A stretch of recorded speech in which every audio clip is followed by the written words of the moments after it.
Voilà 25 ans, Karine et Félix ont trouvé leur petit coin de paradis bien loin de leur nord d'origine.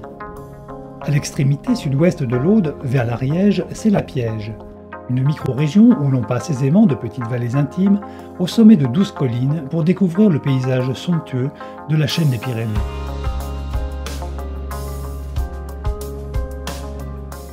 La ferme du Bosc est une exploitation de 65 hectares consacrée à l'élevage ovin avec un troupeau de 350 brebis laitières de race Lacaune.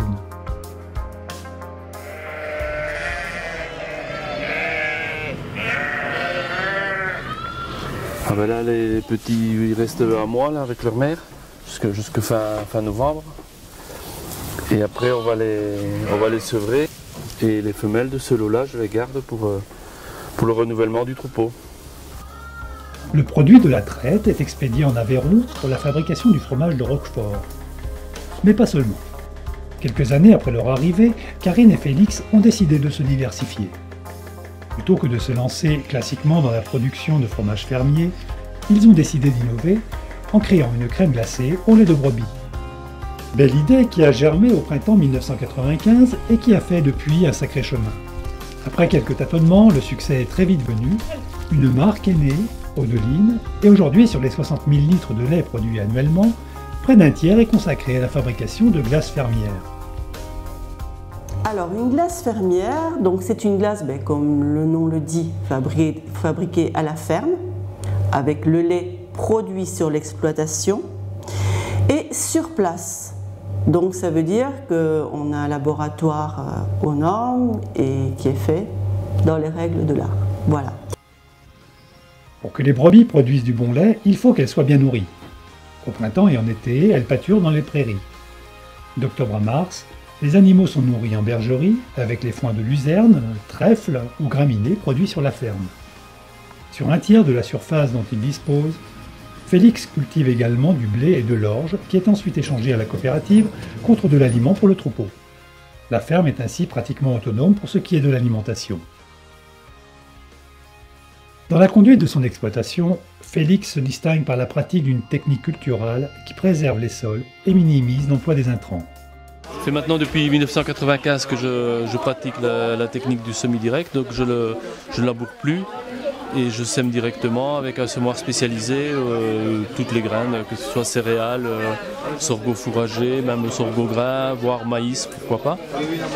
Et c'est une technique, donc en ne retournant plus le sol, ça permet de conserver tout ce qui est faune du sol, c'est-à-dire vers de terre.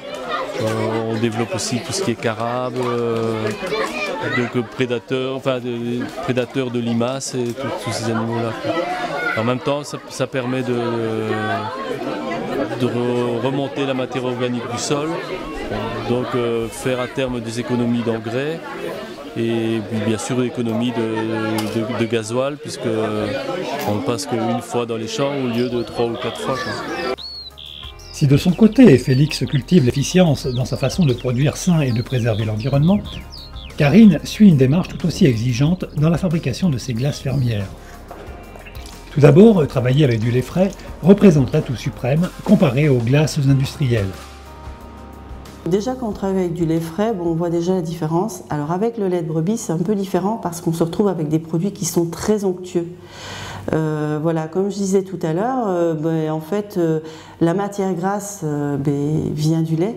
On n'est pas obligé de rajouter du beurre laitier ou beaucoup de crème pour arriver à ce taux de 8% de matière grasse. Et donc après, on a des produits qui ont beaucoup d'onctuosité et très digestes également. Et qui amènent beaucoup de vitamines. C'est un lait qui est très très bon pour la santé. La fabrication des glaces débute par la préparation d'un mix à base de lait frais, de sucre, d'un peu de lait en poudre et d'une petite quantité de crème et éventuellement de jaune d'œuf.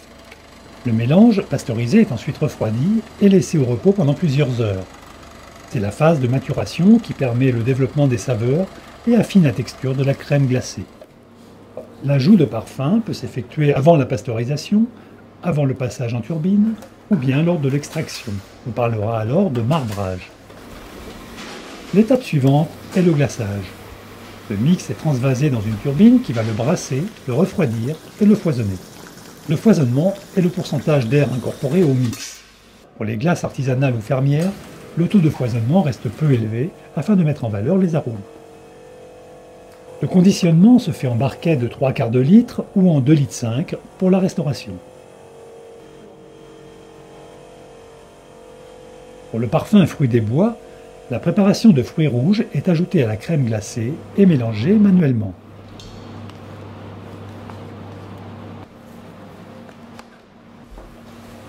Ensuite, les glaces sont stockées en chambre de congélation où elles vont durcir.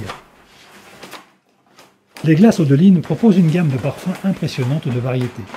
Pas moins de 35 parfums sont disponibles actuellement. On a toujours les classiques, vanille, caramel, chocolat. Mais également, on a des parfums, on a essayé de sortir un petit peu des sentiers battus. Donc on a des glaces à la violette, à la pétale de rose, on a de la figue et noix au miel. On a miel des Pyrénées, caramel à la fleur de sel de Gruissan également. Voilà, on essaye aussi, comme je disais tout à l'heure, de travailler avec les producteurs du coin et travailler avec les produits de notre département.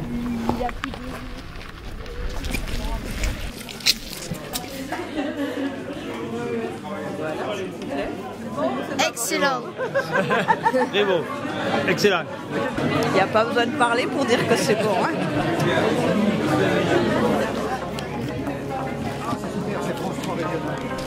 On sent bien le goût des fruits, puis c'est bien onctueux, donc ça change.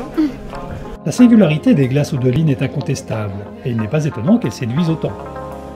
Si au départ les glaces ne se dégustaient qu'en cornet sur les marchés et les foires de la région, leur commercialisation ne cesse de se diversifier et se multiplier. Magasins de produits du terroir, épiceries fines, grandes surfaces et bien sûr les restaurants gastronomiques. Et si l'aventure Odeline ne faisait que commencer ? Bon appétit!